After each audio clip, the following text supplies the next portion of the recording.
It's Sunday night, 9 o'clock. Welcome to All Lacrosse Live. I'm Gary Groob in Toronto, and with me I've got Shawn Slaght in Moose Jaw, Saskatchewan. How are you, Shawn? Doing pretty good. How about yourself, Gary? I'm good, thanks. It's St. Patrick's Day weekend, so everything around here is green. Beer, food, green. And I also have Muffler Mike Kostiuk, who's got his green hat on his door there. Bagosh, bagolly. How are you doing, Mike? Doing good. St. Patrick's Day jersey, too. Black Absolutely. So. I pulled out my Johnny Powell's. I've seen all these auctions for jersey. I forgot I have a whole whack of them in here. So, I need about 4 St. Patrick's Day weekends to get through some of them anyways in the closet. I guess I just went lazy and went with Rush Green. So. Close enough. Close enough. It's always St. Patrick's Day in Saskatchewan. That's right. Absolutely. Well, it was quite the week, eh, guys?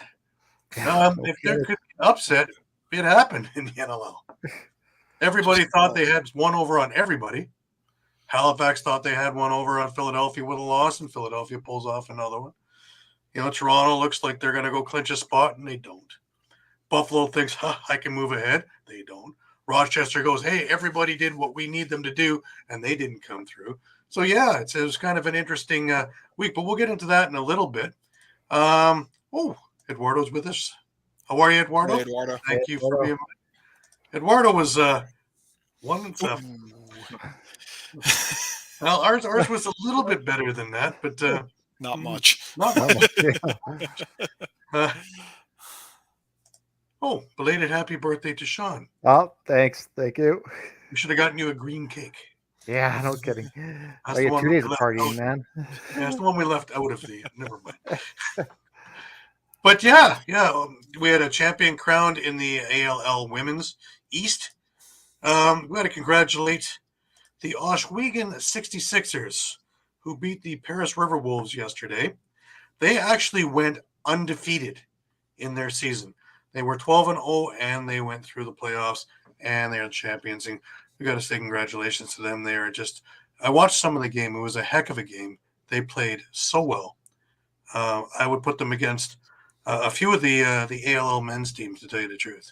They're just that organized. So, it's beautiful to watch all this stuff, develop, and over the last few years, and especially now that we're post-COVID. It's kind of like, BC and AD, pre-COVID, post-COVID. Welcome to 1600 BC. Welcome to 3 years after COVID. So, it's nice to see that things are normalizing themselves as much as can be. Hi, Brian. Welcome. Glad to have you aboard. Thanks for tuning in. Yeah, and there was a few little things there. Vancouver, they got themselves a mascot.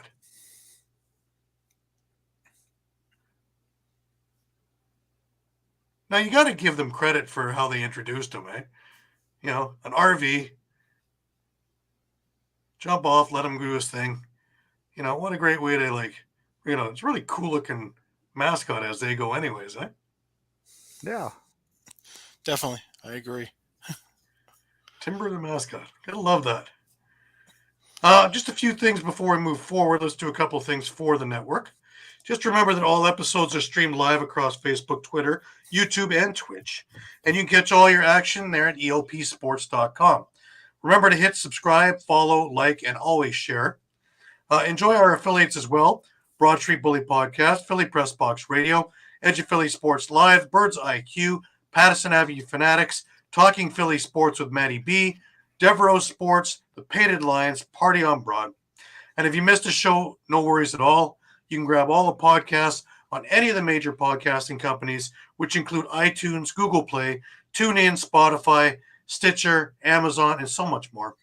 You can also find it archived on YouTube at EOP Sports. And if you're looking for our show in particular, you can find it on our YouTube page at All Across All the Time. Remember, you can stay up to date with all sports by visiting EOPsports.com with great articles from our huge staff and contributors. And while you're there, please subscribe to our weekly newsletter at EOP Sports as well. If you're looking for a good place to have a end of day beverage, why not go to Dolan's? Have them be your pub of choice. 24 East Sellers Avenue, Ridley Park. You got quizzes, music, great times, memorabilia giveaways. Dolans.com if you want to check them out. Sherry's Ticket Town. Remember, it's easy to use and has no hidden fees. The price you see is the price you pay. Pay less, play more with sherrystickets.com. Save even more by using the exclusive promo code EOP10. Don't pay hidden fees and save an extra 10%.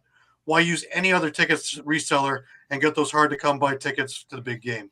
If you need more of a personal touch, you can give them a call, 610-494-5050, or visit their office at 1382 Nommans Creek Road, Suite 1 in Garnet Valley, Pennsylvania. Sherry'sTickets.com also has great theater and concert tickets that are hard to get your hands on. Remember, don't overpay with the rest. Save with the best. Sherry'sTickets.com and use that promo code to save an extra 10%, EOP10. Philly sports trips. There are some awesome trips going on. The ultimate bus trip to Yankee Stadium, April 3rd for the opening of the season. The NFL draft in Kansas City, April 27th to 30th. The Philadelphia Union one, if I heard them correctly, is only like $200 for the bus ride, the tailgate, and tickets to the game. And you can parlay that with the Phillies being in Colorado as well through that same time. And for a little bit more money, you can catch both of those awesome trips in one. If you're looking for something of a little bit more of an excursion, you might think about London and Leeds with the Philadelphia Union, which is May 24th through 30th. Visit phillysportstrips.com to check out everything that they have and what will work for you. If you wind up in a little bit of trouble, David R. Cherry Esquire and the Cherry Firm will be more than happy to try and help you out of that jam. Workers' comp, motor vehicle accidents, personal injury, criminal law. David R. Cherry and his associates will do their very best. 610-565-0300 in the Philadelphia area or cherryinjurylaw.com. Just tell them that the EOP boys sent you and they will hook you up. All right. Let's get on to some of the fun and fantastic stuff. We had a bunch of milestones. I'm going to hit through a few of them anyways, the big ones. Calgary veteran Jeff Cornwall hit his 100th points this weekend. Josh Courier, he needed one assist and got it to reach 100. Christian Del Bianco hit 3,000 saves for his career. Calgary coach Kurt Malosky passed Chris Hall for 8th place in league history with 86 wins. Tyler Pace hit 200 loose balls. A big one, Panther City's forward Callum Crawford became the 11th player in league history to hit 450 in his career. A few others of note that I actually have some graphics for. Corey Small hit 800 points this weekend. Bill Hostrauser, 700 career loose balls, and he was a busy beaver because he also hit the 450 minutes mark, which makes him the 11th player in NLL history to do that. And Dylan Ward, he got his 66th career win, which puts him 10th all-time on that career list. I have my oh my goal of the week. And, we've been watching most of the time it's Chef Teat with the oh my. So this time it's a little different. We're going to Vancouver versus San Diego. The middle. Charlene Beatties gets a run at Bradley. Got a good pick from Scanlon. Tried to hook one in front. Scanlon comes up with it. Scores! Over the shoulder for Scanlon. Clip it. It's 5-4.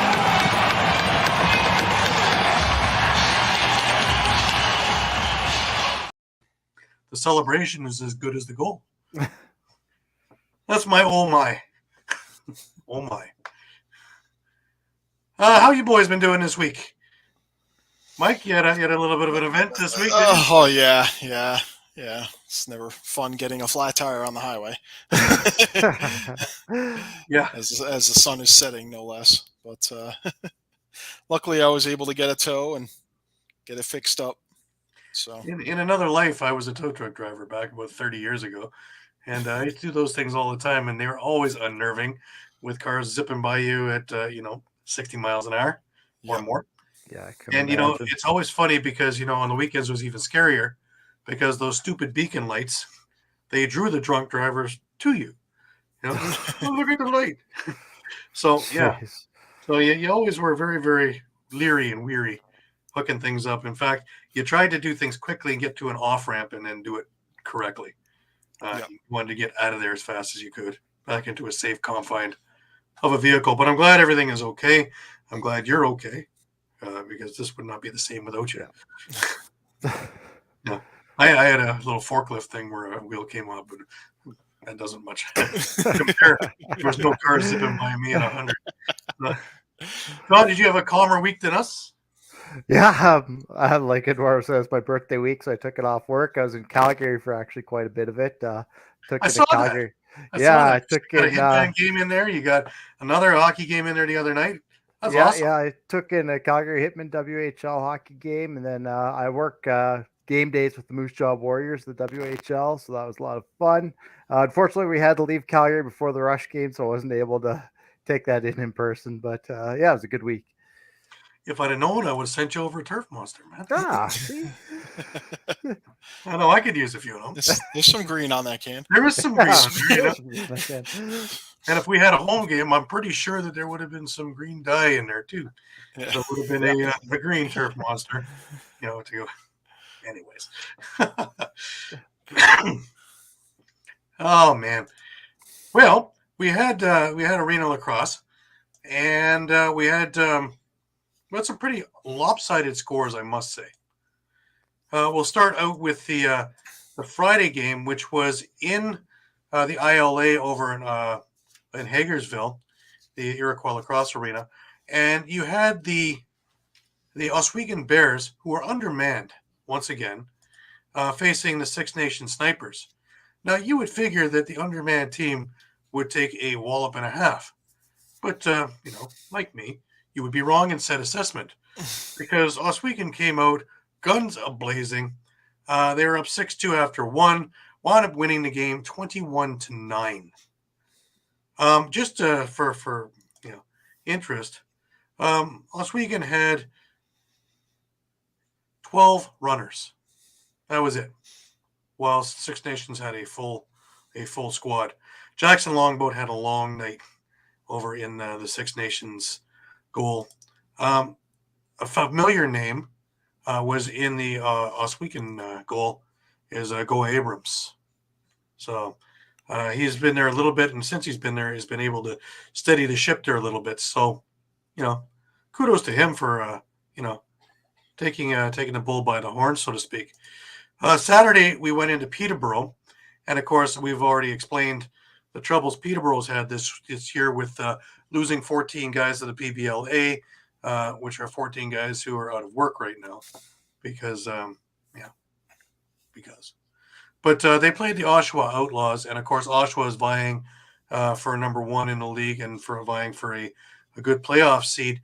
And they went in there and they beat them 22-9. Big things there. Of course, Cam Milligan is back with Oshawa. He was the first star. He had 4 goals and 5 assists. The team itself was just having a field day. John St. John, once again, the playmaker of playmakers. He had 1 goal, 10 assists. Josh Gilray, 3 goals, 3 assists. Alex Simons, 4 goals, 2 assists. These are all names you should be seeing in NLL rosters soon. Milligan sooner than later, I would imagine, because he's had a few kicks up there. I just don't understand why he's in the Arena Lacrosse League. I know that he could be of use to a few teams at the moment. And, this is a head scratcher to me. It's funny because Oshawa didn't have all of their players too. One of their other setup guys, Luke Lascavas, didn't play. So interestingly enough, it could have been a more lopsided game. The game of the week was the makeup game from the snow dates a week and a half ago, and it was the Brampton Express and the Toronto Monarchs. And the Monarchs, of course, have been in first place for a couple of weeks now. And Brampton is on their tails at number 2. Toronto wound up withstanding the Brampton challenge, and they won 19-15. Pretty amazing that this team, once again, Jordan Dance. But also Parker Pfeiffer, who had 6 goals and 8 assists for Toronto. Tanner Buck, 3 goals, 9 assists. Jordan Dance had 6 goals, 3 assists. Joel Taylor, 2 goals, 5 assists. Pretty good showing. Brampton, on the other hand, Zach Sunderland had 3 goals, 4 assists. Sam Dramitsky with a goal, 4 assists. Mitch Jeffrey, 3 goals, 2 assists. Much more even balanced thing there. Gage Board, 2 goals, 3 assists. Jeff Wittig, 2 goals, 2 assists. Ben Eistrad, a slower game than usual with a goal and 2 assists. Mikhail Chelin with 2 goals and an assist as well.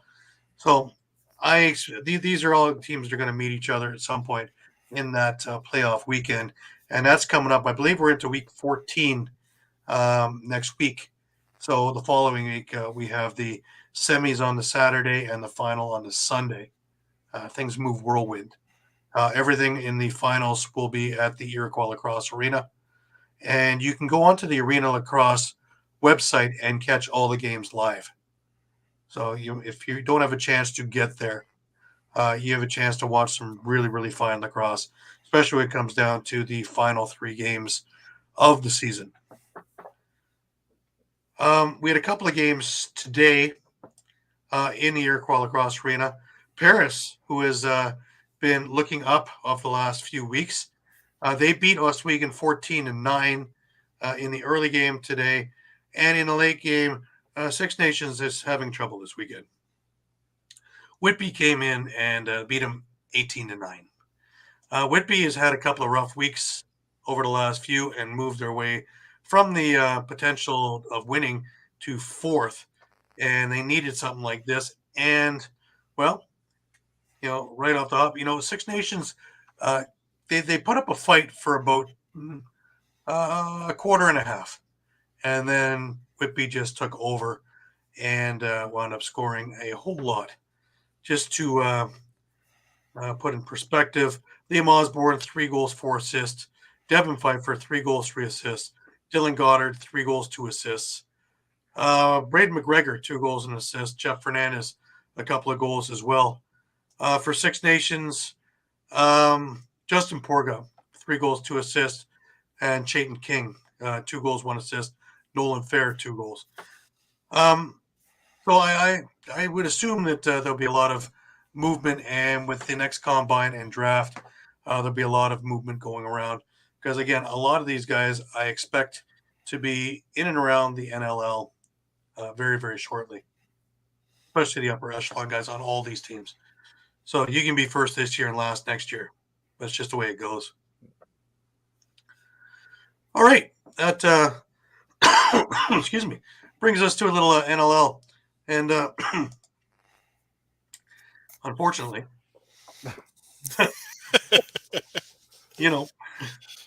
might as well let the cat out of the bag, eh, Mike? Yeah. Well, Just like a bandage, rip it off. yeah. I went 5-3, and Ryan went 5-3. Shawn and Mike went 3-5. The funny thing was that it was me that was thinking before the week, boy, I got some rogue picks there. I could be really, really looking not so hot.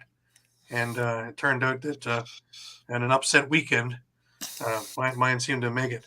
So year to date, I'm leading right now 62-32. Shawn's 59-35. Ryan is 56-31, or 38, sorry. And Mike is 51-43, but moving up steadily. It's always next week, right? Right. Well, speaking of how wonderful a weekend it was, we had some pretty interesting games. Why don't we start out with Friday games? Shawn, the Saskatchewan-Calgary game, probably the lowest scoring Saskatchewan game I have seen in a long time. Yeah. I And can't believe he only got 6 goals. yeah, and 1 for 7 on the power play. That's Ouch.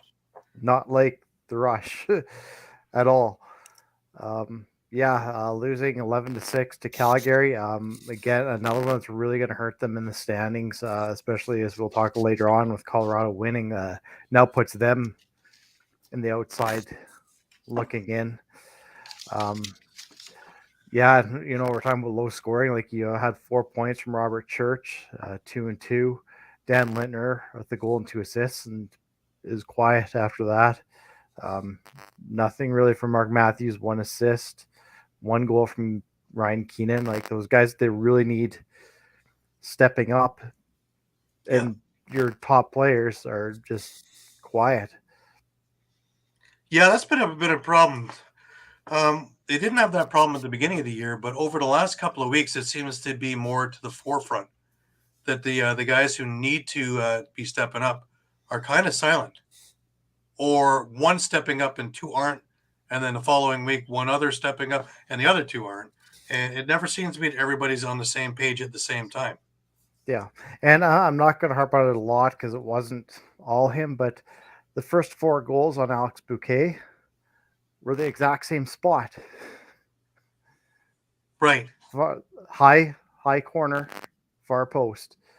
Got him every time. So I'm almost wondering if guys have figured him out now. That could be a real problem, especially if they do make the playoffs. That could be a long evening. Yeah. Yep. Eduardo's holding down the basement in case. Once again, if he owes you money, that's where he is. It's always next year. Yeah.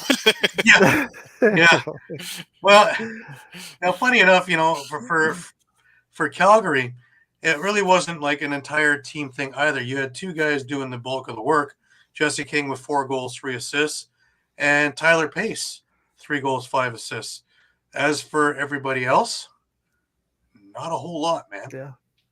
And honestly, for a team that's kind of lived and died on transition, you look at Tyler Pace and Jesse King as your top scorers. Yeah, you actually really didn't do much on transition. Right. It was mostly your offense actually that held down the fort in this one.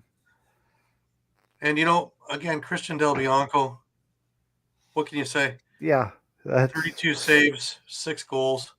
That's a pretty good night of work. Yeah. It's not like he was sitting in a hammock. I mean, it's Christian Del Bianco doing Christian Del Bianco things, right? Like, yeah, you're going to be in tough when he's in goal. And I mean, yeah. And again, Zach Currier being a vacuum cleaner, 16 loose balls. Mike Messenger was the closest with Saskatchewan with 9. A lot of those are probably face-offs. I mean. Well, yeah, because that one was a pretty even stat. It was 11-10 in favor of Saskatchewan. So that's the only thing I think that was even in this thing. 3 for 4 on a power play, 2 for Calgary. So that's you're just killing yourself every single which way. Taking penalties, offense isn't clicking. They figured out your goalie. So really, one thing after another. I don't know, maybe this is coming from the Rush side perspectives, but when another team gives you 7 power plays, you should not even be losing that game. You should have at least 3 or 4 or even 5 goals off of that, not just 1. Yeah, Del Bianco's talking to his team. Well, you do know that he's the one that's calling all the switches, right? Yeah. He should be talking to his team. If he's not talking to his team, then we'll be seeing another goalie in there soon who will talk to his team, which is probably why Vancouver's been doing so much better with Aaron Bold talking to his team. Unfortunately, this particular weekend, San Diego against Vancouver, we already showed you that they introduced a mascot, and it was a St. Patrick's Day event. But San Diego did San Diego kind of things, won 16-9. But, if there's a good thing, Vancouver put up a good fight. Oh, yeah. For most of this game. I mean, just, you got to give Bold credit. He had 67 shots on him. He was pelted all night. Yeah, 16 goals is a win. Yeah. That. Because, I mean, this was kind of the offense we were looking from San Diego pretty much all year, was it not? This one that was just going to take you down. And it was from everybody. Yeah, You know, they got, this is what's scary right now, is that now, for the first time that I can see this year, this all-star lineup is firing on most cylinders. You know, Curtis Dixon got his thing with 3 goals, 3 assists. Dobie didn't need to score. He had 3 assists. But you had Wes Berg with 4 goals, 3 assists. Kevin Growley had 3 goals. The big one was Austin Stotts, 3 goals, 5 assists. You know, I've been harping on him all year that, you know, it's all fine and good to be the setup guy, but the first overall pick needs to put it in the net. Well, yeah. Yep. He certainly shut me up here because 3 goals, 5 assists, and he was a monster out there. You know, he was everywhere and playing Scott's game, you know, aggressive, but not taking dumb penalties. He actually kept his temper in check. That's big. And I was kind of with you the same way with Kevin Crowley, too. I felt like he had more to give, and he gave that more this game with the hat trick. Yeah. And then just for, you know, outside guys of, you know, the extra things which are bonuses, you have Mac O'Keefe with a goal and 3 assists. Graydon Bradley had a goal. Danny Logan had a goal. So it's everywhere, man. And if that's the way it's going to work, we're in for a really, really tough team to play and peaking at the right time. Yeah, I guess the question is now they've started Frank Giuliano a couple times now. Do you stick with him since he's the hot hand? Yeah, well, I think you have to. I mean, what he's one question mark. He's 6-0. You know. Yeah. You know, as much as we've talked about, well, he got pulled. He's getting pulled. His confidence is shaken. He's 6-0. True. I think you have to go with it. I mean, I think it's nice to see all those guys have hat tricks and to finally see them perform to what we thought they were capable of. But grain of salt, it was against Vancouver. Next week they have Buffalo. If they can replicate that, then you're going to see a lot more people taking them seriously. I agree. That's your litmus test right there. So, that's the game that's circled. I don't know who to cheer for. Well, I do. As a Toronto fan, you know, go San Diego. But meh. We move over to Saturday, and we have an 11 o'clock in the morning game. I guess I should hold off because we have a guest that is going to be coming on soon. I hope. Yeah. And maybe before that, do we want to back up to the game we couldn't talk about last week because it hadn't happened yet? Of course. You mean the shootout in Georgia? Yeah. So. Oh my! There was only 37 goals. Yeah, quite the score fest. Rochester eking out a 19-18 win over Georgia. Yeah, they keep getting in these one goal affairs, whether it's 10-9 or 19-18 or 9-8. Every one of Rochester's games is a 1-goal affair. So they're nail biters to a degree, even when there's 37 goals being scored. Yeah, Georgia seems to be doing the same thing, but Rochester does squeak out the win, which obviously was big for them coming into this weekend, and especially more so after some of the other games we're going to get to, with the chance for them to actually move up in the standings, which wasn't anything we were thinking of or discussing a couple of weeks ago. No, not at all. But the usual suspects firing on all cylinders for Rochester. You had Connor Fields with 5 goals, 5 assists. Holden Catoni 3 and 5. Ryan Smith 3 and 4. Thomas Hogarth 4 and 4. And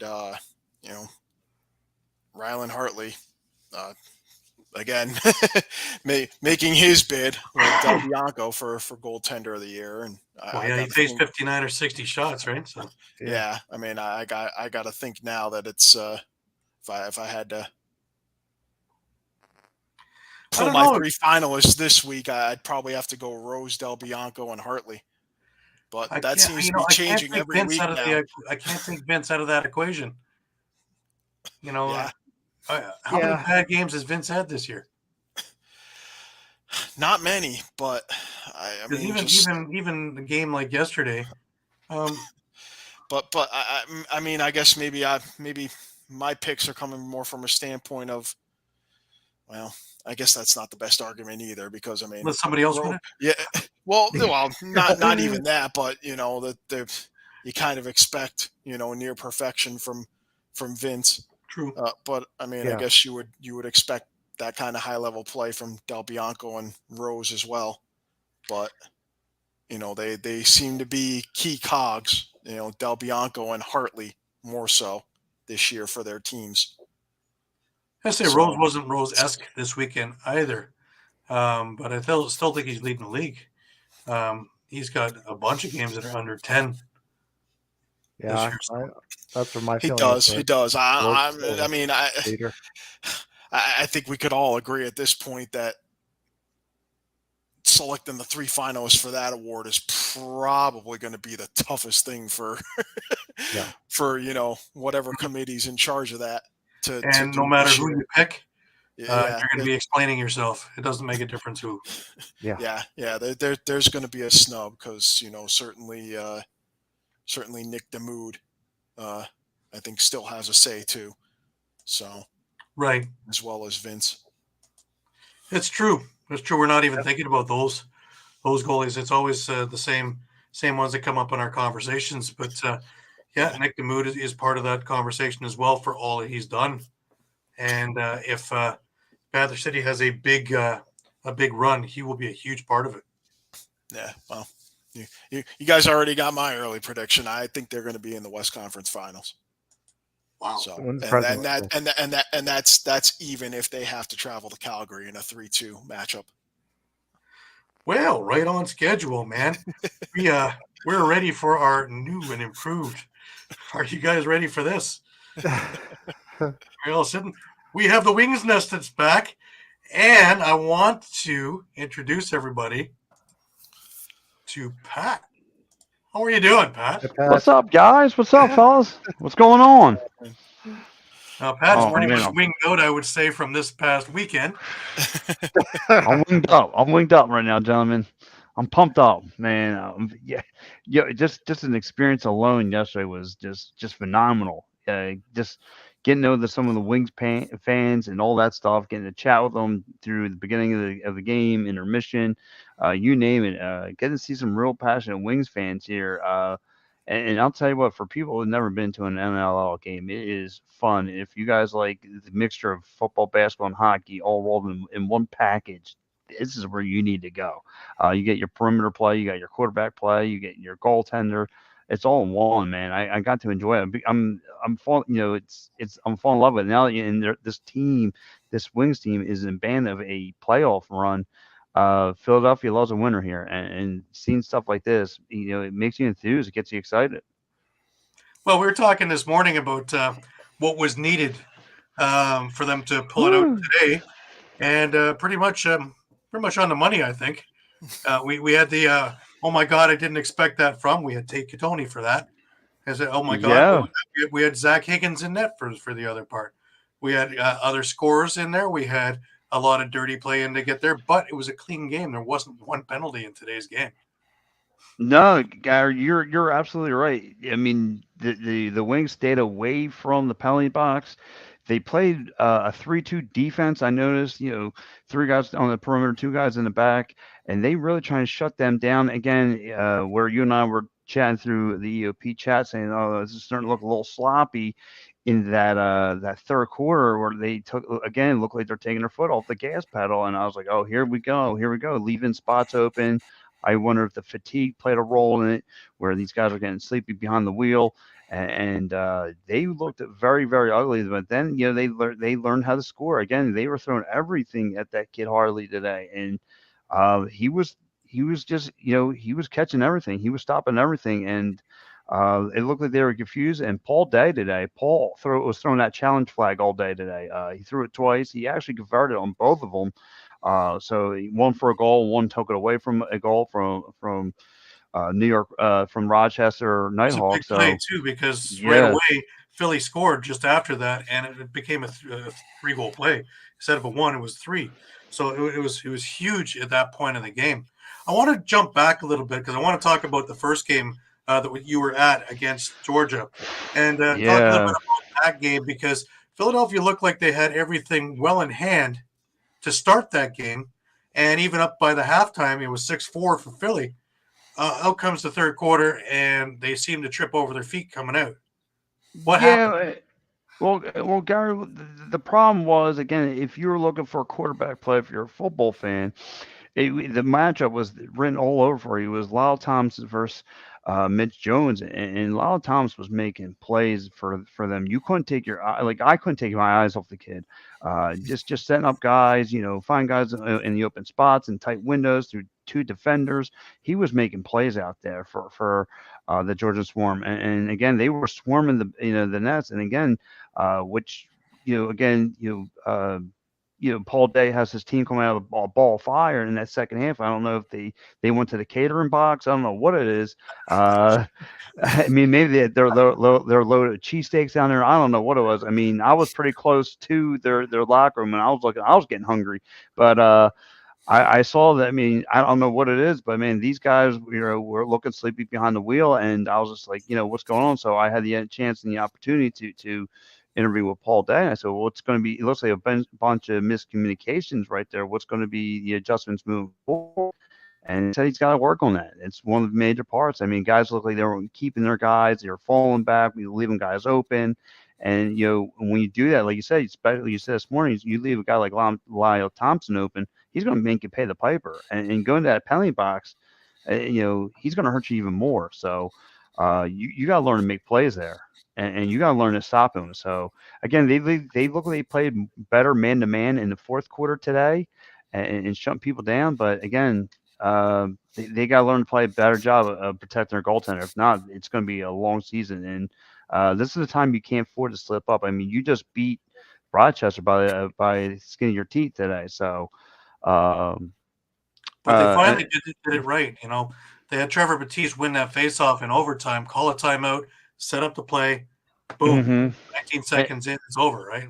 Yeah, and touch one more thing though. Moving forward though, from yesterday's game, and again, one bad call led to turnover. I mean, Mitch Jones literally got hacked in the face yesterday, and no call on it. And that was the whole game there. Because if they would have called the play, you would obviously got a power play, and you could have maybe made them pay dividends. However, the referees did not catch it, and when the time was needed. So I mean, I don't know how they missed it. I mean, between two defenders, and my man got slashed right to the face.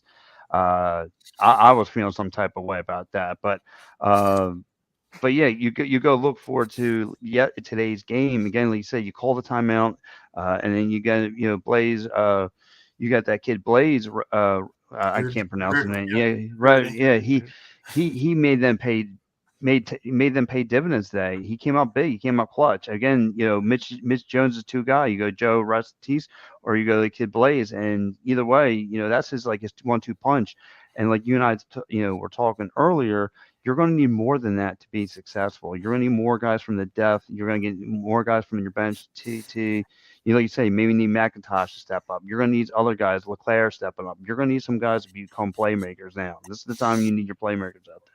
Well, hopefully they get Rambo back soon too, and then they'll have another fire power on the offense. Mike, what do you think? Yeah, I definitely agree with Pat's assessment on kind of the what I would term the tertiary scorers, I guess. Your guys like Catoni and Leclerc will definitely need to step up, and especially if Rambo's out longer term, Catoni's really going to need to kind of step up and be that third guy on the left hand side to produce. try to produce, 1 or 2 goals, Heck, nightly. they even had Shul get a goal. It was his first NLL goal.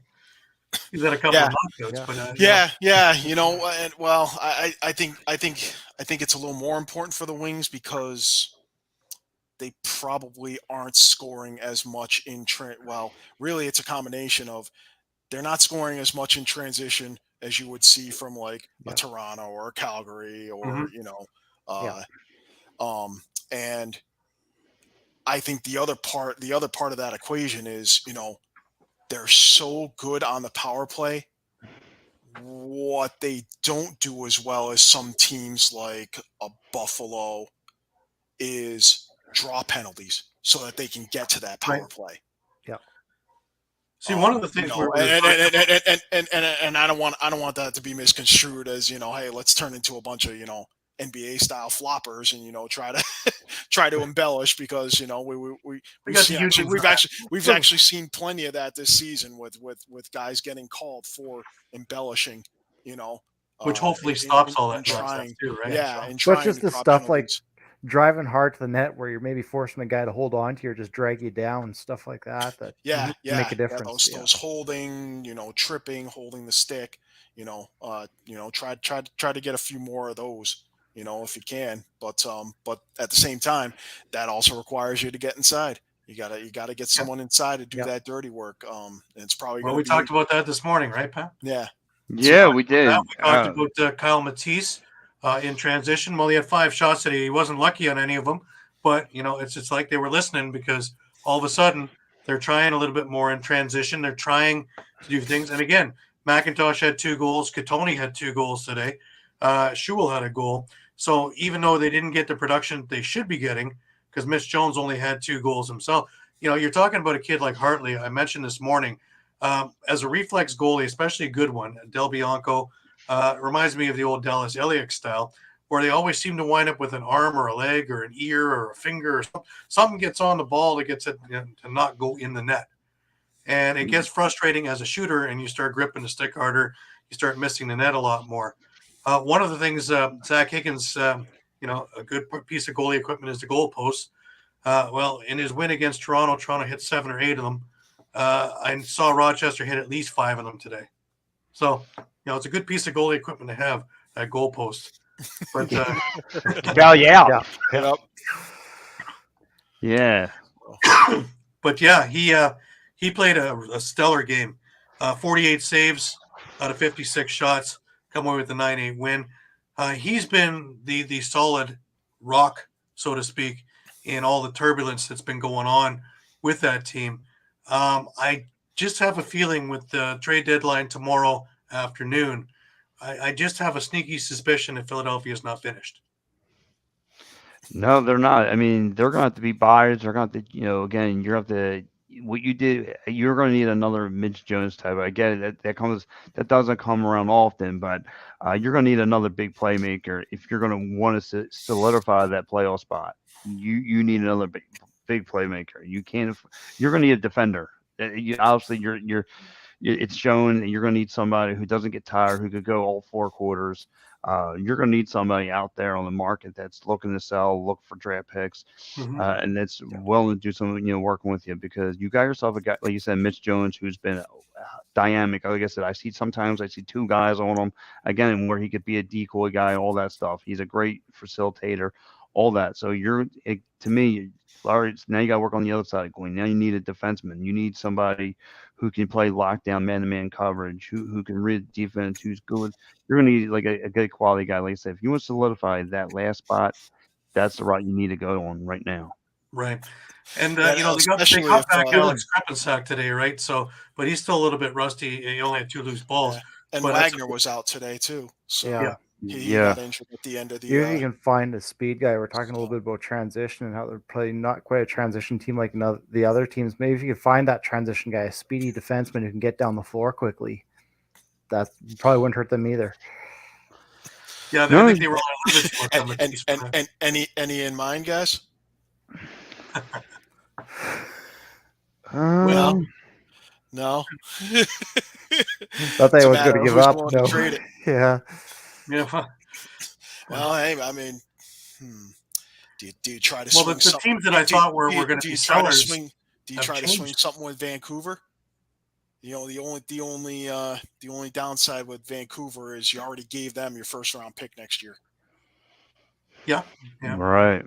Yeah. But But the thing is also Vancouver has been, looking towards building around the players they've got. So I'm not sure, unless the price is 10 times what it's worth, accordingly is going to go for it. That's the other thing. And again, the teams that I thought might be sellers a few weeks back, well, we've shaken the whole box up again, and now teams that are sellers are actually teams that are buyers now. yeah, no, I don't think Vegas would be a Yeah. seller. that's a good point. There's That's And a I good point. think Yeah, there's and some you teams that are can't- the exact opposite too. I think there's going to be some that I thought were going to be buyers that might be sellers now. Maybe Saskatchewan, Sean. Yeah. Could be. Yeah, I thought about that, but Yeah, I mean, they're still in the playoff race. But Phil. And they don't need draft picks Philly because kind they've of still got a didn't whole get. stockpile. What about like Georgia Swarm or Albany? Would they have any key pieces out there? If I had to pick between the two, I think Albany's probably more likely to. Well, they just got rid of Downing to Toronto for draft picks, so they could actually use the draft picks. Yeah. If they can get them. Albany is a possibility. They could, but if you're looking for someone like Watkinson or Tchaikovsky, you're probably going to pay a fairly high price for it. And again, they already kind of gave away, or well, I don't want to say gave away, but they traded away their first round draft pick to Vancouver already for next year. Maybe they do need to look at other pieces if they think. If they think Kyle Jackson is going to be a fit, despite his lower value because he's injured right now. If they think Hunter Lemieux, their first round pick from last year, isn't going to work out because Tate Katoni is working out, that could command, I mean, it's unproven talent, but, we saw some unproven talents traded by Panther City, for Callum Crawford. Yeah. So, New York, obviously New York got some picks in that trade, and they got a lot, 6 total pieces, 3 picks and 3 players for Callum Crawford. But does anyone think Panther City overpaid right now for that trade? Not the at way all. Crawford's performing, Nope. Not and at the all. way the team's performing. It benefit both teams, really. I mean, if anything, they probably wish that they had made that trade before they made the Jake Fox trade. Yeah. Because then they had to turn around and probably trade Fox back to Albany for less than what they had to pay for him from New York initially. So, I mean, it's working out for Fox, certainly, in Albany now, because he's getting playing time. But yeah, how about does the Desert Dogs have anything to offer you? they might, but considering this is their first year, I have to think Sean Williams is going to stay pat. That he's going to kind of, hey, look, I've got my pieces. I got to give him a chance, and that's why I would probably rule Panther City out too as a possible trading partner. Because Eduardo has a couple of interesting things. One, Halifax. Even though they're sick of it. Halifax would be interesting. I mean, they already moved Jerry Stotts to Georgia. Yeah. And did they move anyone else? Nothing of yet. They've just been getting people back. Because remember, Shanks is part-time because he's with the Toronto Fire Department. And as a rookie, he can't command when he works. He works when he's told to work. So he misses a fair amount of games. Right, and then they have Dawson Thede too, who's just back. That depends on his hockey season. So yeah, that's coming to an end. He just played this weekend, and he made a big impact playing against Toronto. He was, I would say, even though it didn't show on the stats, he's a big reason why Halifax came away with a W in that game. Eduardo also made a good point that Albany got Paulus, right? Yeah. So, I don't know if they want to turn Yeah. that one around for. Probably not, because I mean, No. again, I wouldn't either, Again, if I you're would. Philly, you're looking for defense at this point. I mean, Mhm. already traded John Rannigan away, and then now Wagner's down. Krepensek went down. He's just coming back. You just got Ian Lord back. and he's starting to get So- long in the tooth now too, right? So Yeah. He is. So you definitely need to boy, I don't know. You might have to go. I mean, I'm just looking all over. Maybe they need a grip tie. Maybe they're looking to sell. Maybe they decide to fall out of the race. I'm looking all over the place. Yeah. I mean, That's right the now, thing, there's not the much. Riptide's already made many moves. Since they many started moves, owing. and they're starting to move up, and you're in direct Yeah. competition with them for Yeah. either the 4th spot or possibly the wild card if the rest of these teams in the West start falling off after Panther City, which we're starting to see that with Saskatchewan. Mhm. Obviously Colorado has moved up now, but I think Colorado would technically be the 4 seed in the West right now, right? Yeah. Saskatchewan on the outside So- right now. So they would technically be the wild card. So, and that Yeah. would actually They gotta- right now that would actually leave Philly just on the outside, just because of the tiebreaker with Halifax, which is True. why I mean this game today was of utmost importance, simply because guess who they got next week? Halifax at Right. home. So Yeah. but you're a completely different team than the one that got drubbed 18-8 in the season opener. So Mhm. Well, this was the Man Cup game today, because it like I certainly mentioned was. this morning, you had Paul Day as the GM of Peterborough, Mike Hazen on Rochester, who is the coach for Peterborough, 7 Lakers on the Wings, 9 Lakers on the Nighthawks. I love the joke that they had made was Craig Rachimsky for on the broadcast, saying they should have brought the Man Cup out today. Just had some Absolutely. pregame That ceremony. would've been great. Yeah. Because that would have been a great place to issue their rings, because they issued them back in Peterborough a week and a half ago, and to get everybody there, mind you, a lot of the guys live there. So, when I had Thomas Hogarth on the other show on Thursday, he mentioned there's 4 or 5 of them do a car ride every home game. So it's a 4-hour drive from Peterborough to Rochester, and they usually leave Rochester that night. They don't stick around, and they drive back, so they get home around 2 in the morning. So, they're kind of a wild bunch, those Peterborough guys.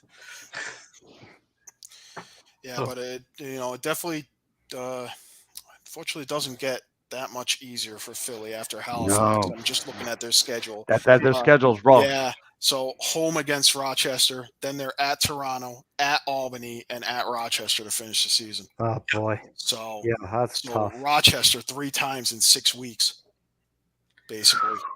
Yeah, it's funny because when we were looking at the top of the East, technically speaking, Rochester has the easiest. Thing is, Buffalo and Toronto played twice in the last couple of weeks too. Right, and they've already finished with both of those teams. So, Mhm. Yeah. and even though it's not I think they individual- finished with Halifax too. I think. I remember Rochester. if Buffalo and Toronto are beating each other's brains out, even if they split it, everybody has a chance to move up. And like we mentioned too, I know it's not interdivisional, but Buffalo still has San Diego to go through as well. Right, that's this coming week, so Yeah. that's going to be a big one. Yeah. So and in let's- Buffalo's let's- eyes, man, they got let's Toronto not forget. twice and San Diego. Let's So- not forget they stumbled into the playoffs last year. They lost 3 of their last 4 going into the playoffs. So Yeah. after starting, True. what was it, 13-1? Yep. So Mhm. Who was that one? Oh yeah, that was Toronto. Sorry, I had to get my dig in because of course they keep knocking us out of the playoffs, for crying out loud. So I got to get some form of dig in there. But Pat, I want to thank you, man. I know you had a great old time. He is our beat reporter for the Philadelphia Wings. He is man. the beat reporter for the Wings, and we are very proud to have him on board with us. And welcome. Hey, listen, I want to say thank you guys for having me on. It's been an opportunity. I love it.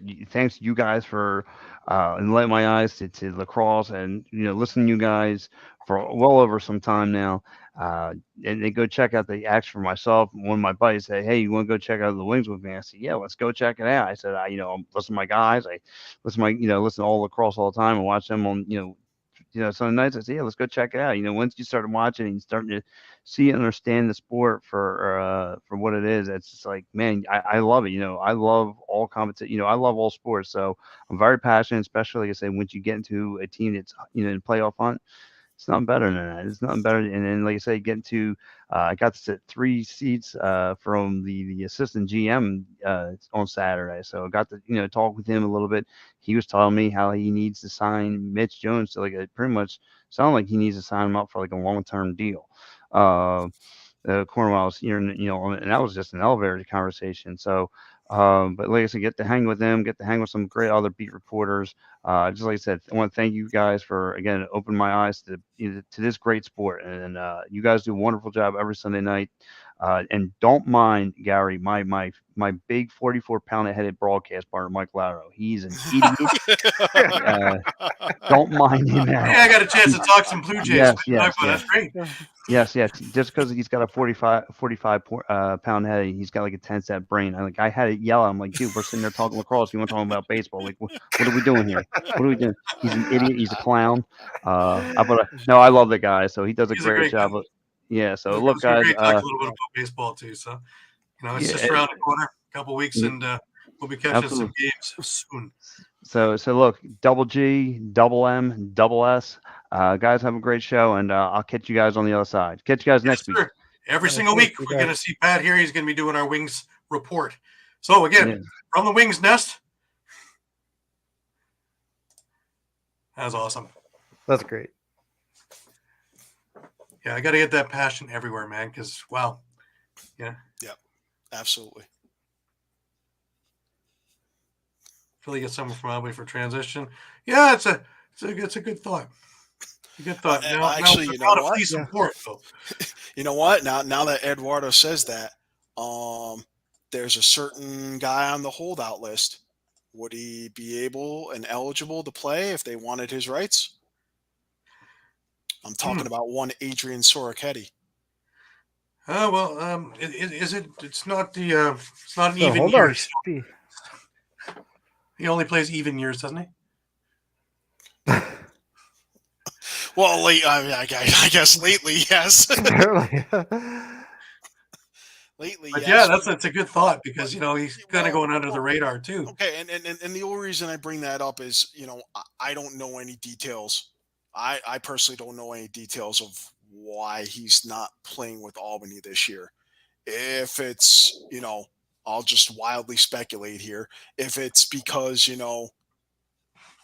just didn't think they were going to be a contender after kind of everything fell apart, following the the new CBA and Resiterit's moving.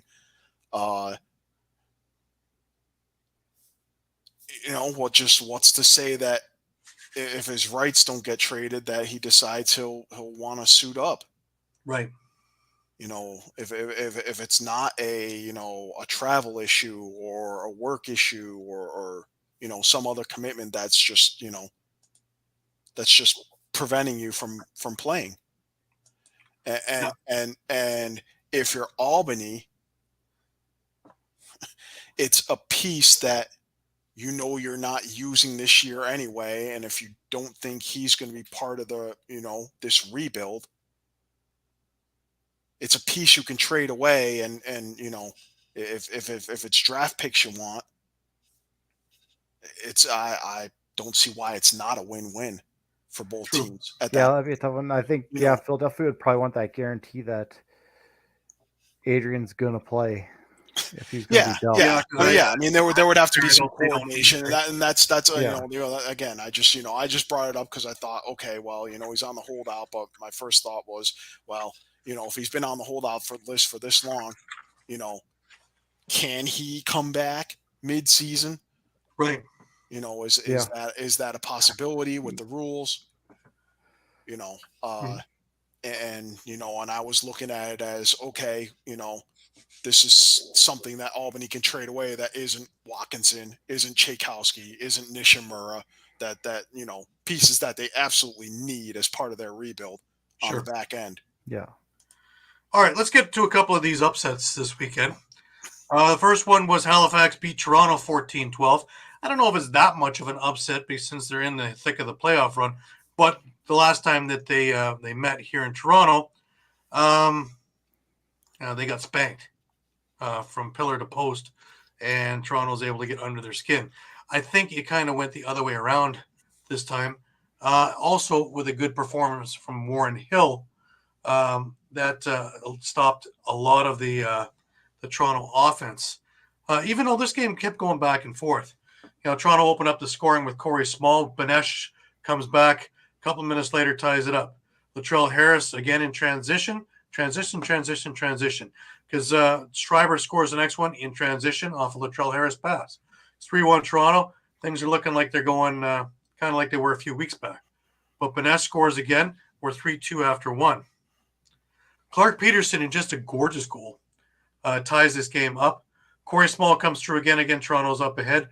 But at this stage, Chris Boucher takes over.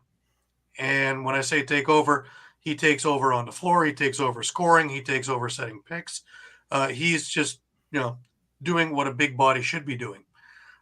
He scores, Stott scores, he scores again, and all of a sudden it's 6-4 for Halifax. Dan Craig gets the first of his many goals of the evening, followed by Sheldon Burns, and we're tied 6-6. Stott scores just before the half, and it's 7-6 Halifax going into the half. We have a hell of a barn burner going on. Out of the gate coming into the third, Keogh and Schreiber, and all of a sudden it's 8-7 Toronto. You're thinking, all right, now's when Toronto puts it to the floor and takes off. Nope. Again, Warren Hill is there for the majority of the Toronto offense, including their transition. Chris Boucher again, Eric Fennell, and then a name that you'll hear a bit now is Dawson Theed. He comes through, and it's 10-8 Halifax. Dan Craig comes through with a couple of goals, and it's 10-10 going into the fourth. And again, we got a nail biter. And you're still wondering, where's this? Lots of scoring going on, but where's this Toronto bite? And it never seemed to come to fruition. Halifax jumps to a 12-10 lead with Fennell and Armstrong scoring. Dan Craig again with his fourth of the night makes it 12-11. But Clark Peterson, quickly, 6 seconds later, scores and makes it 13-11.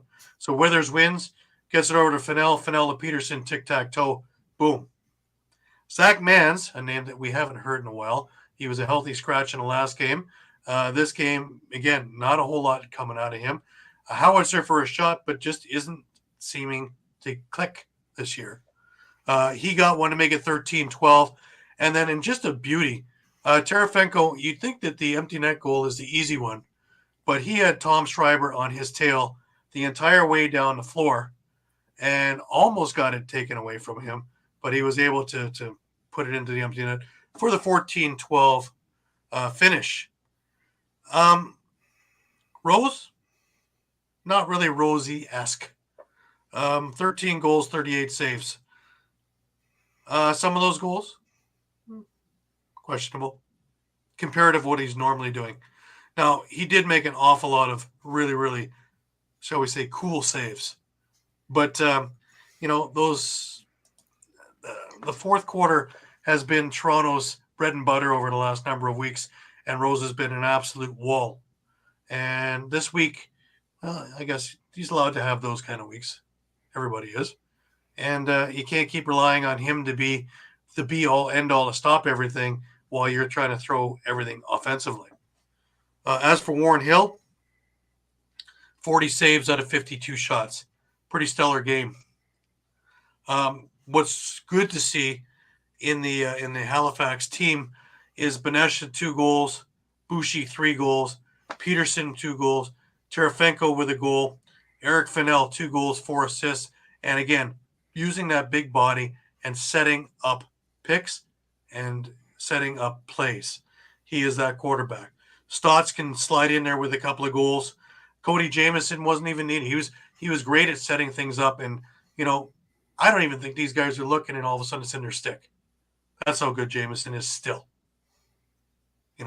Yeah, he's got something to say on every play. Yeah, I saw Hostrauser and him start to, do a bit of jawing at halftime, but nothing came about that. Tyson Bell, for someone who was even questionable to play, in with an assist, and he looked like a gazelle out there. So, I don't write Halifax off at all. In fact, a wounded bird is probably a dangerous bird, if you ask me.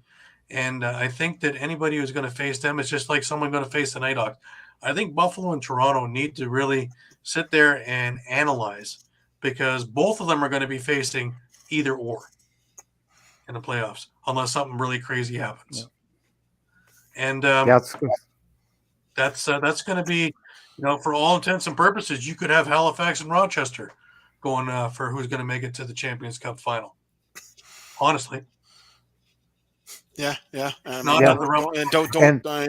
don't rule out Philly either, because I mean they're tied with Halifax right now. So there's the a win next week over Halifax. Not only splits the season series with them, but gives them that one game edge.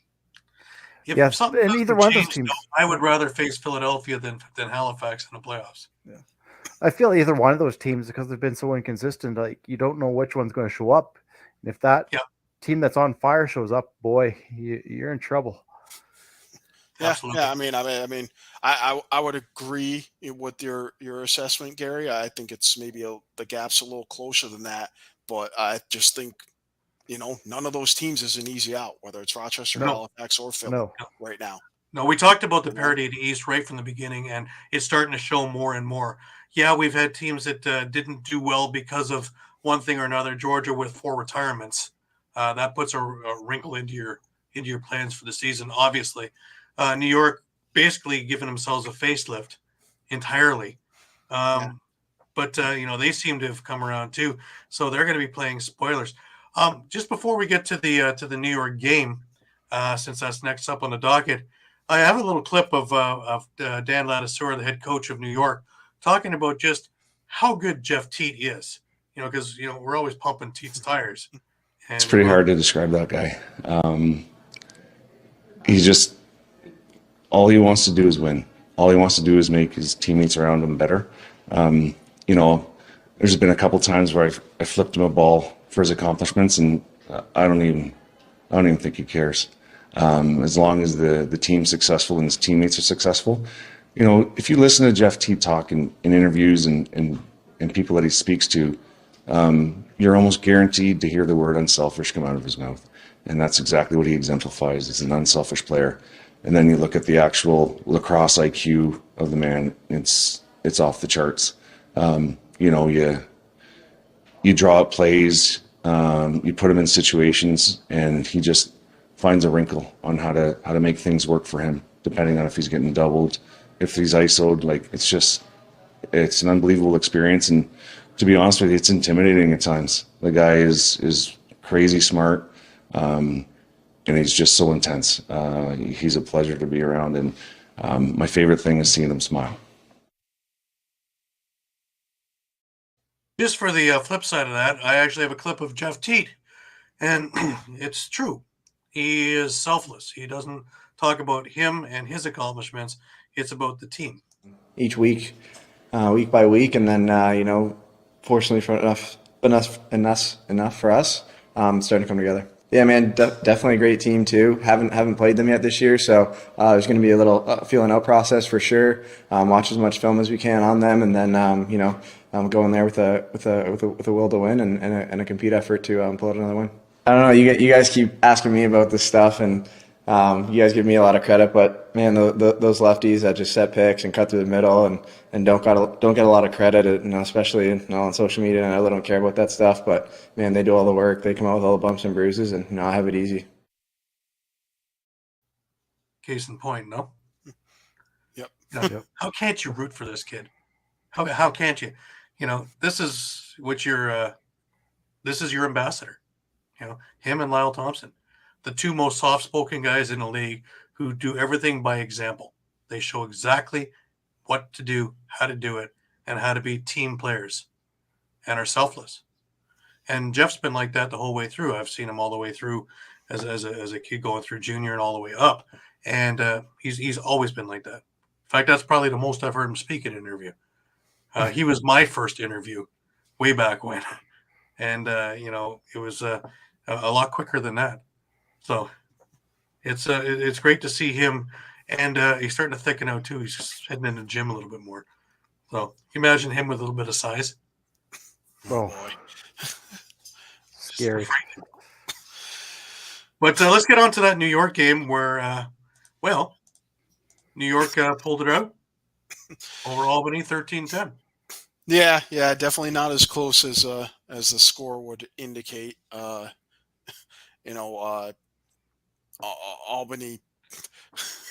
Albany wasn't able to even put together a multi-goal run until probably the last 8 minutes of the game when they scored the last 4. After being down by as many as 7. But Jeff Teat, obviously has his usual game, 3-6. Connor Kiernan had 4-2. Cameron Dunkley could be really the one saving the Riptide season here.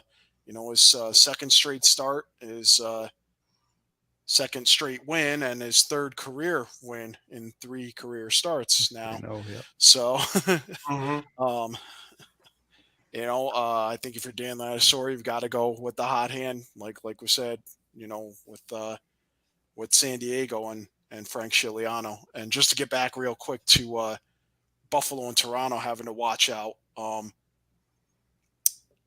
San Diego might have to watch out too. If Halifax, Rochester, and Philly all get in, and one of those other teams is a wild card in the West. Very true. Just Yeah. another thought Very there. true. And if they're just resting on their laurels over there, they'd be watching the playoffs too. It's very interesting the way it's going to play out, and I think it's the first time where you don't have a clear cut. I think that they're going to go all the way to the finals because any one of these teams can upset any one of these big boys. Not at all. Yeah, and I mean, even when you look in the West, sorry not to get too far away from the game recap here, but when you look at the West, Panther City's only a game behind Calgary now, right? And I don't think they've even played each other yet. I think they've got to play each other twice in the next 6 weeks. Right. 2-3 times, twice, I think. So they're, and would you have believed me if I told you at the beginning of the season that Panther City would be 5-1 at home right now? Yeah, that's another thing too. So here's another interesting stat. It was the only undefeated team at home is not anymore. That was Rochester. Yep, and that was Rochester. Yep. So. All right. So, yeah, but Albany's going to have Albany continues their free fall. They've lost 8 straight now. Ethan Walker, 4 goals, 2 assists. Connor Kelly had a hat trick, but Kieran McArdle held without a goal, just 5 assists. Heine Thompson held completely off the board. Mm-hmm. So, they're definitely struggling. I don't think they had Tanner Thompson last night, right, in the lineup. Piatelli, I think, had a goal and 2 assists. I was gonna say, it looked like Palace made an impact right off the bat. 1 in 4, I believe he had. So did get his first goal in a uniform, and when you're looking to next year, maybe the acquisitions of Palace and Fox are going to be things to build around anyways. Yeah. There are pieces there. That's the thing, is the one thing that Clark has done is he set himself up that he has pieces to build around. He does. He's got, you've got veterans like Heine Thompson, you've got McArdle, and then on the right side, obviously Charlie Kitchen's been injured. That's a big loss to, not have that big body. Well, Kitchen and Ardella, that's two Yeah, once you really get Kitchen and Ardella back, yeah, I think those were big injuries. right away. You're that much better Yeah. all round. Yep, and then you have to consider, the guys coming in too. Simmons, and I don't Ty Kurtz maybe, Mm-hmm. and then of course on the defense, Will Johansson. That's going to be big next year. I think. Is it next year? He'll be next year, right? Yeah. I think Simmons and Johansson will be next year. I'm not sure about Kurtz. And Jameson and net, another decent performance. Maybe Jameson, because isn't he at the end of his contract this year? So do we see him moving tomorrow? Oh boy, tomorrow! Wow. Because tomorrow afternoon is deadline. I believe 3:00 Eastern. There's a thought. Who needs a goalie?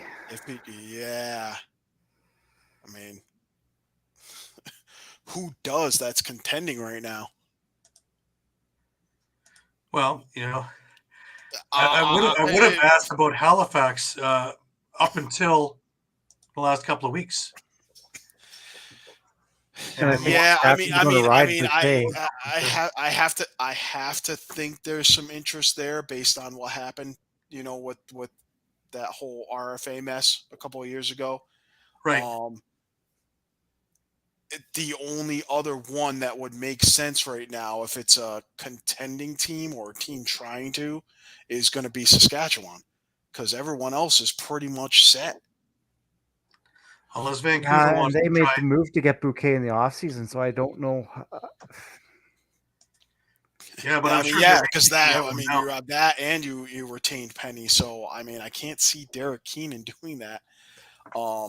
And then they still have Reshka on the practice roster. Like, if anything, I'd see them bringing up their young guy and just playing it out like that.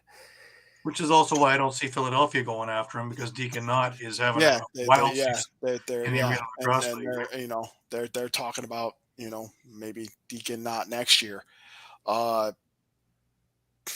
If I guess if you're Albany, you have the leverage, because if you don't deal him away, you're going to get a high compensatory pick if he leaves anyway.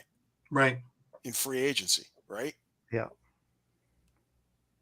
Like he's going to be. You have to probably get a higher draft pick for him to leave. Yeah. I can't see him being. I can't see him being lower than 18. You're going to have your 15 picks, normal picks. Yeah. And one of the first, I can't see him not being one of the first 3 compensatory picks. Sure. In the first round. Yeah. If he leaves. All right, let's move forward a little bit. We got the other shocker of the week, and that was Colorado coming into Buffalo. And it's funny because shocker, the defending champions beat Buffalo. And it was 9 months to the day where they had beat them for the cup. In the same building. Yep. And, almost the same crowd, too. Buffalo had 15,000 plus last night for the St. Patrick's Day thing. So it looked like Bandit Land of old. And it was loud up until midway through the fourth. Then it got empty. But, boy, did it ever get silent in there. When John Gertler and Randy Mearns on the broadcast are talking about how quiet the building just got, it just took the air right out of that building when Colorado finally put that run together in the fourth. And boy, oh boy, did it empty out quick, because that fourth quarter was just ugly. The word sloppy comes to mind, but ugly comes to mind, because other than Josh Byrne scoring a couple of minutes into the fourth, that fourth quarter was all Colorado. There was nothing about Buffalo. And, Connor Robinson had a couple of goals. McLaughlin had a couple of goals. Walkerman, and that was the interesting one. The nail in the coffin, the final goal, was off a bad pass that he scooped up, went coast to coast, and beat Vince, who really didn't look ready for the shot, because Matt Vince would make that save 9 times out of 10. And, plenty of time to get ready for it, and he just didn't look it. But at that point, it was already 12-8 with a couple of minutes to go. So basically it was, let's just get through this and get out of here. But, Buffalo has got its full lineup back, and I think they are playing a lot more dangerous without some of these guys. Now, is it that idea that some of the other guys are resting, relaxing a little bit, knowing that you've got Kluche, you've got Fraser, you've got all these guys back in, Burn? Or is it just only one ball with all those stars? It is. I mean, I know we've been saying that with San Diego all season, but also no Nanacoke, right, this week? Yeah, no Nanacoke, and I mean, I guess I would point out that the last 2 or 3 games that Dane Smith hasn't been doing much as far as putting the ball in the back of the net, but he's racking up assists like crazy. So is Josh Byrne. Goal, 5 assists. Where I expect more from one of those two, anyways. One of those two. I mean, they're relying on Chris Kluche right now more than anything to put it in, and he had 2 goals last night. So maybe a similar situation like Saskatchewan, we need guys like Dane Smith and them to start shooting more. Yeah, just instead of taking the pass, you got a deadly shot. Use it.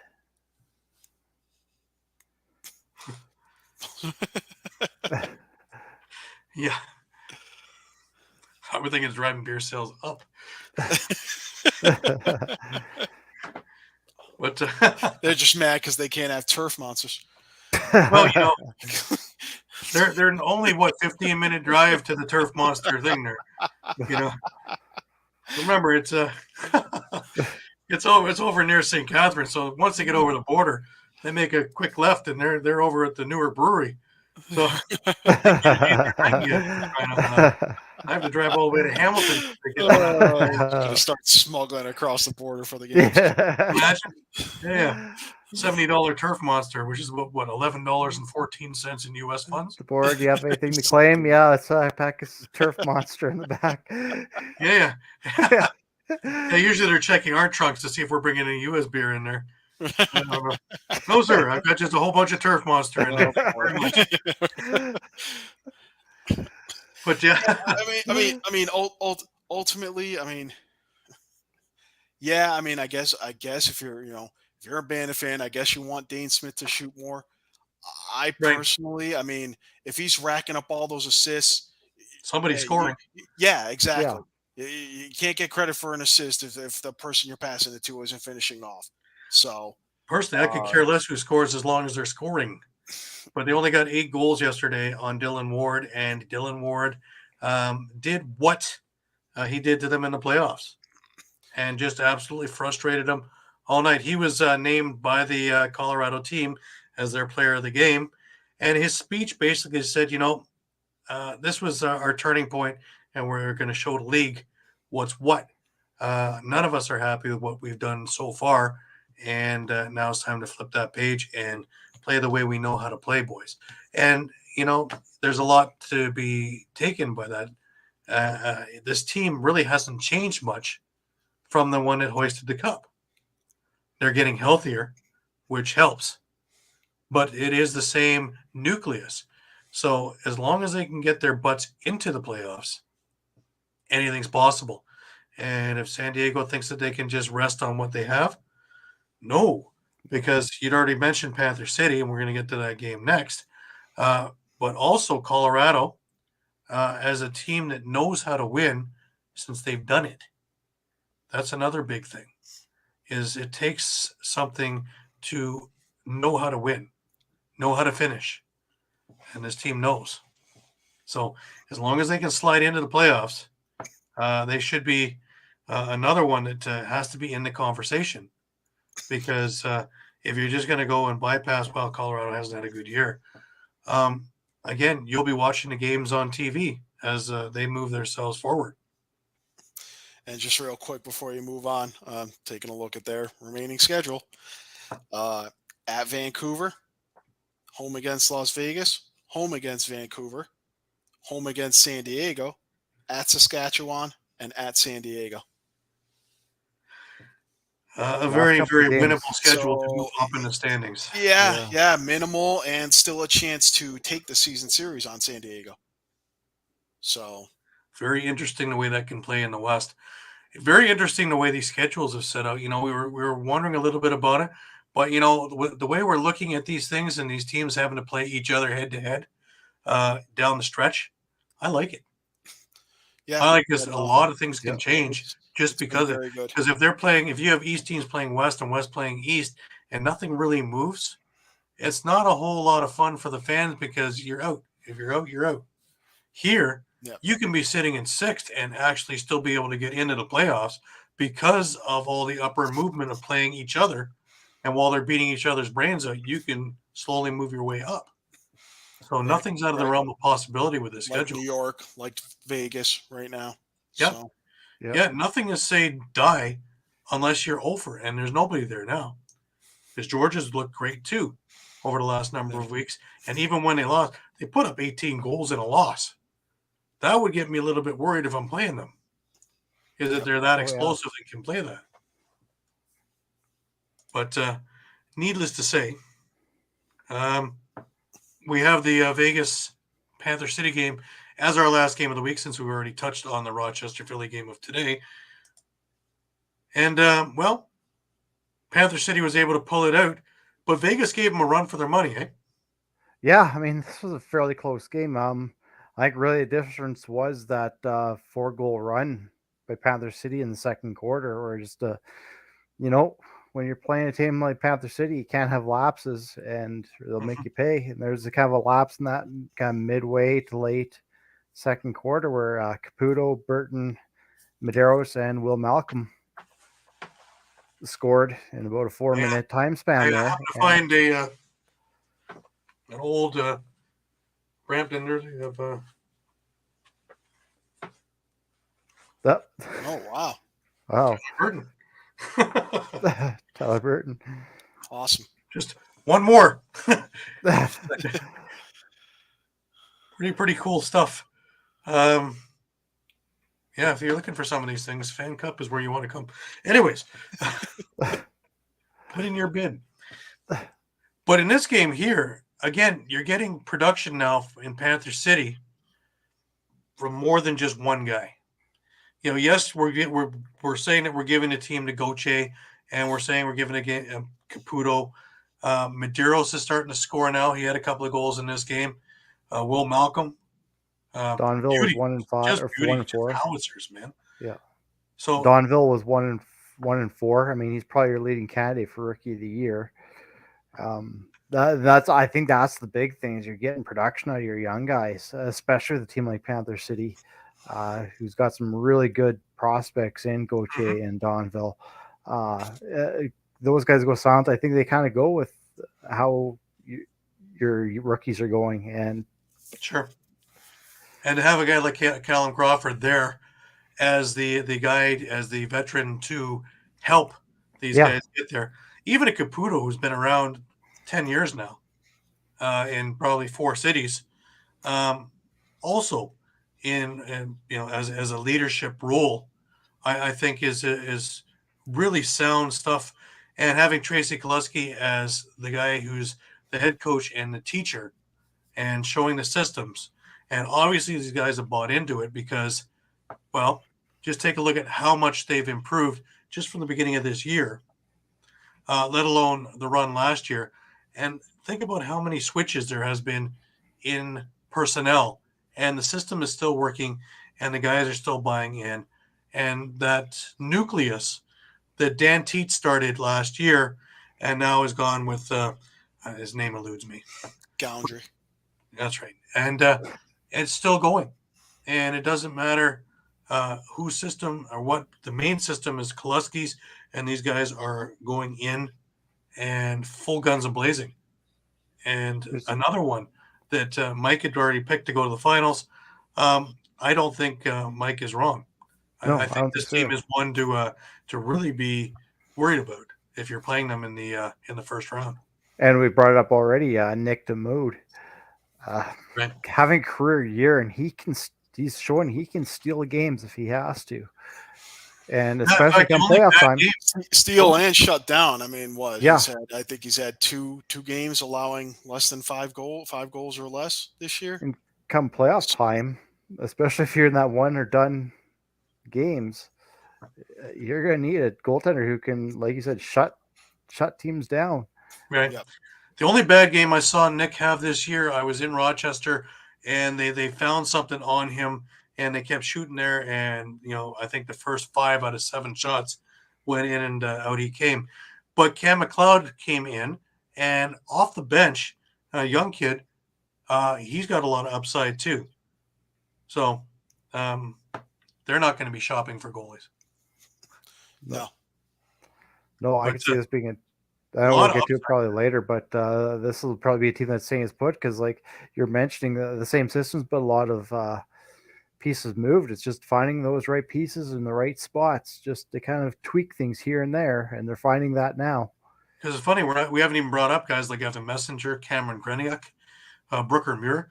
These are all guys that are stable pieces to the puzzle as well, and they weren't needed really in this game. But come to a game where it's against the San Diego, I guarantee you're going to see a Greniak out front of the net. You're going to see Evan Messenger do what he does.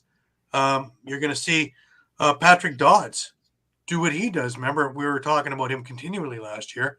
Here, now with Donville and a few others, he can just kind of fit into the mix. He doesn't have to be that elite guy that has to put up 8-10 points every game for this team to win. Yep. I was just going to say on the other side of the floor, talking about Las Vegas, though, yeah, they picked up the loss. They held their own against one of the top teams as an expansion squad, and they have an outside shot of maybe a playoff spot, but hey, I could see them definitely playing spoiler. Sure. Zach Greer with another 3-goal game. Yeah. The Fountain of Youth is over in Vegas, I guess. Yeah.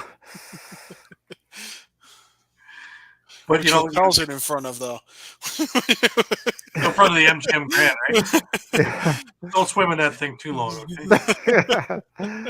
Got Hellier, who had a goal and 4 assists, so they're not relying totally on his production anymore. They've come up a little bit here. Charlie Bertrand had a goal. Couple from John Phillips. John Phillips, yeah. Jack Hanna again.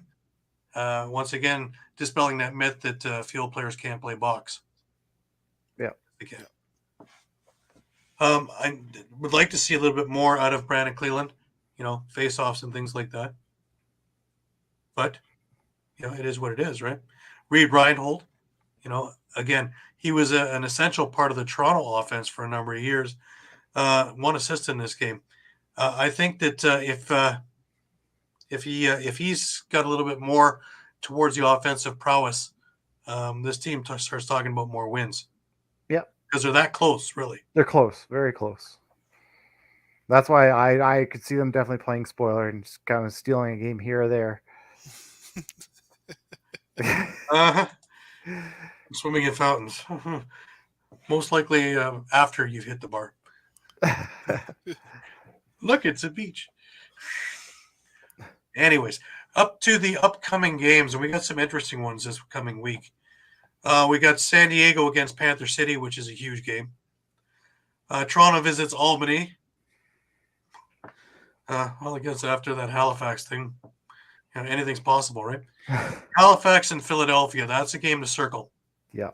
Because that has huge playoff implications to it.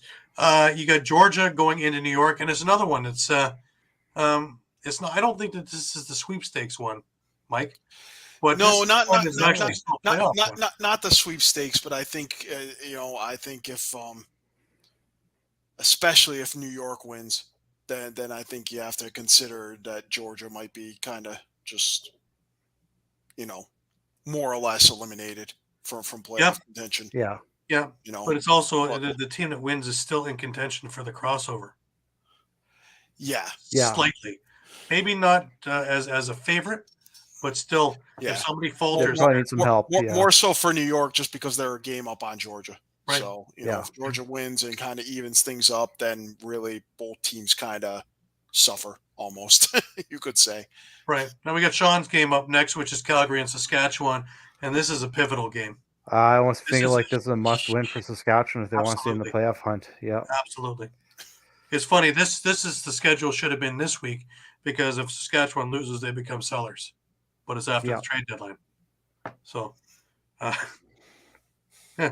Buffalo, San Diego. We've talked about that. Huge game. Just as a litmus test for San Diego, as a litmus test for Buffalo, but also to see what happens when these guys wind up playing each other. And do they beat each other's brains out? Do we have another 19-18 game, or does it become a 9-8 game? Now that should be interesting because San Diego will be its back end of a doubleheader. Yep. It's true, yeah. But I got a feeling this time around they would play that first game a little smarter. So, and two tough teams too. Like San Diego's gonna get beat up this weekend. Like even if they come out with some wins, I mean Panther City, then Buffalo back to back. That's rough. It can change the entire scope. If San Diego comes away with 2 losses, Calgary's in first place. And Calgary wins. Yeah. That changes the whole dynamic. Hence me talking about this schedule and how it's really cool that down the stretch, West plays West, East plays East. And, I know we moaned and groaned a little bit about, why do we have to see that? I'd love to see this team. When it comes down to playoff time and jockeying for position, you can't ask for any better than this. Yeah, not only that, with Calgary moving in first place, I don't think Panther City would move up, but they'd be just a half game behind San Diego at that point. Right.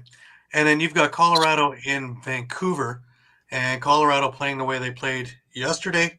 But, don't put the W there just yet. Vancouver has surprised me a couple of times with Aaron Bold playing the way he has been playing the last few weeks. Oh, yeah. They be in it. He went swimming in the Fountain of Youth, too.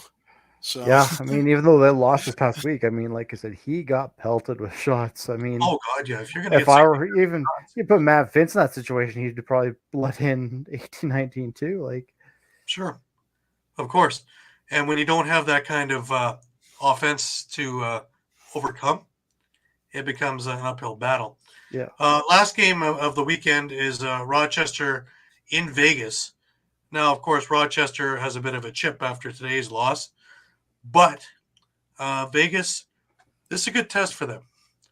As I mentioned in the morning show, I love the Rochester idea of waves of offense. There's just so many waves that they can throw at you that I think that Vegas is going to get tested because think about it, right? No matter if you shut down 2 or 3 of them, you got Hogarth, Smith, Fields, Gattoni, Evans, Hazen, Knight, and it goes on, right? The transition with Gilray and a few other things going on there. There's a lot for Vegas and Shawn Williams to try and overcome. So that game in its own right, I think, will be a great test for Vegas and how far they've come from the beginning to where they are now. I agree. Yeah. Eduardo's made his picks. He doesn't like San Diego this week. And let's not forget, pick Vegas over Rochester. Interesting is right. But that wraps us up for another week. My God, time just flies when we're talking lacrosse, doesn't it? But sure does. I mean, the only thing I would ask is any other pieces you think might get traded tomorrow. That's about the question I was just about to ask. But again, you have to start trying to figure out who is the buyer and who is the seller and all this stuff because everybody's in a hunt right now still. And I know we've talked about it behind closed doors here a little bit, but with the Rush trading Palace, does that open the door to what we've been talking about for a while now, the Shane Jackson trade? Well, if Georgia isn't going to go anywhere, why not? Why not? Because if If he's Rush not, could use if the he- especially if offense. he's not going to stay there, get what you can. And And Rush could use the offense. He's but- not. I don't know. I guess I just feel like maybe if they'd lost that game to Philly, it'd be greater likelihood that they would do it. the Eduardo Caravan is heading out soon. Philly in 2 weeks, and then Georgia the week after to see the Rush. So Excellent. you know, Well, he may see some different faces in Yeah. different places. Well, that's the thing they're saying on the broadcast. Muffler Mike fan club banner, so you'll be able to find him easily. We haven't heard much from the president of your fan club lately. Oh, I know we're on late, so Yeah, probably was a school night. yeah, it's a little bit should be later. down and out about the Rush right now. So But yeah, looking at this, all the way down to New York in the East is still in the playoff hunt, which leaves Georgia and Albany, in my eyes, as sellers. In the West, Vancouver, if there's any pieces left, accordingly wants to eliminate whoever's not buying into the system. Vegas at an outside thing. Again, let's assume that it's an L against Rochester, so that puts them 4-9, with really not much chance to catch Colorado or an East team. They become sellers. yeah, Now, but you take a look at their stock. Maybe they can catch some players for a couple of draft picks. maybe, but I would tend to think first year you're just gonna kind of roll with what you got and at least give them a chance to gel. Although, I mean, I guess I could see your point that they're 2/3 of the way into the season, so they are going to know what's working and what isn't by now. I also used New York for an example and Rochester for an example of sitting back first couple of years and just floundered. New York's had 4 facelifts in 3 years. Rochester's had 2 full ones, and they finally found where they're going. So it takes a lot of tinkering before they get that. So I don't know if I'm resting on it, because remember, with the way the drafts are and how ready these players are when they come up, if you draft correctly, just showing what Saskatchewan's done from last year's out of the playoffs to this year's close, maybe a piece or two. Goaltending is one that keeps coming up in the conversation. But with Lane Ruska there, if he's ready next year, then maybe that solves itself too. What do you think, Shawn? Yeah, that's the thing. Like they're saying in the broadcast after losing to Calgary last week, maybe Derek Keenan's looking to start really making some big moves and really changing the way this franchise looks. Going through that full rebuild now. Because again, he's talked about a lot of picks, right? So he has that at his disposal as a safety net in case if things don't work out. He still has a whole whack of picks that he's stockpiled over the years. Him and Georgia were the 2 smart ones back then. So, I expect a lot from them in drafts. So that leaves them a little more freedom to maybe try and see if they can repiece along the way. Again, we're talking about the Shane Jackson thing, like you mentioned with the draft picks. Maybe that's it. Maybe they are buyers and trying to get back into that playoff run.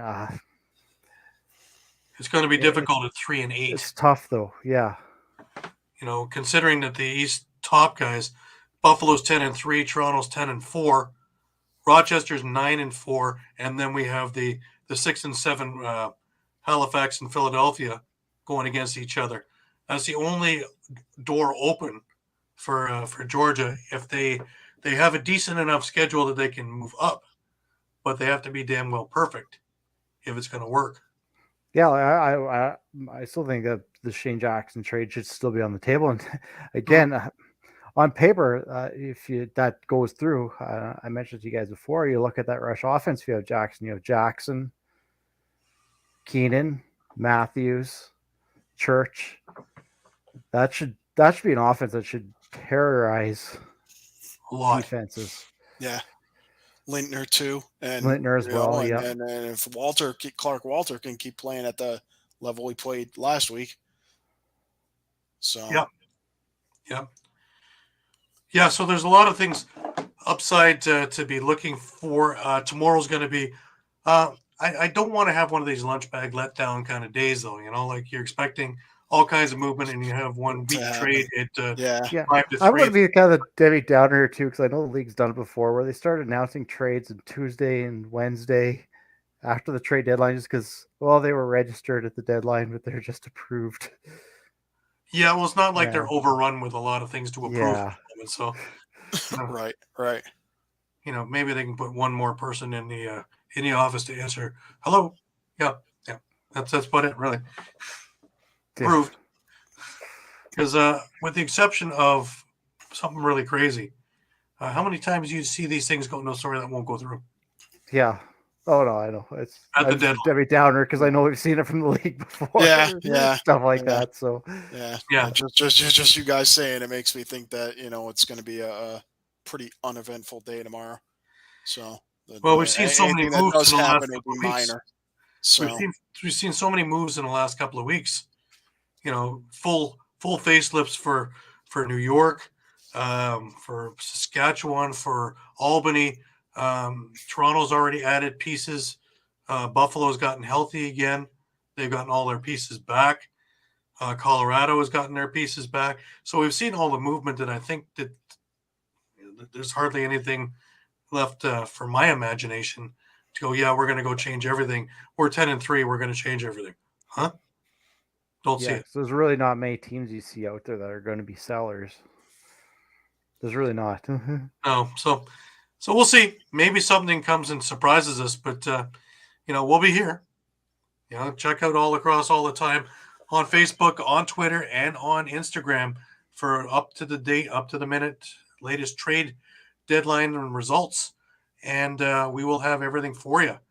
Remember to check us out on YouTube as well if you've missed any of the shows, because you can catch it on our All Lacrosse all the time YouTube page as well as on the EOP page. And you can catch all of our articles on eopsports.com /lacrosse.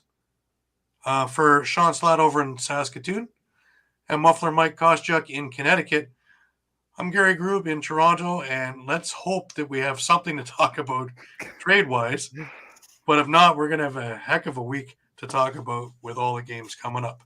So until next week, we want to thank you again for joining us. Take care, and we will see you again next Sunday, 9 p.m. Eastern.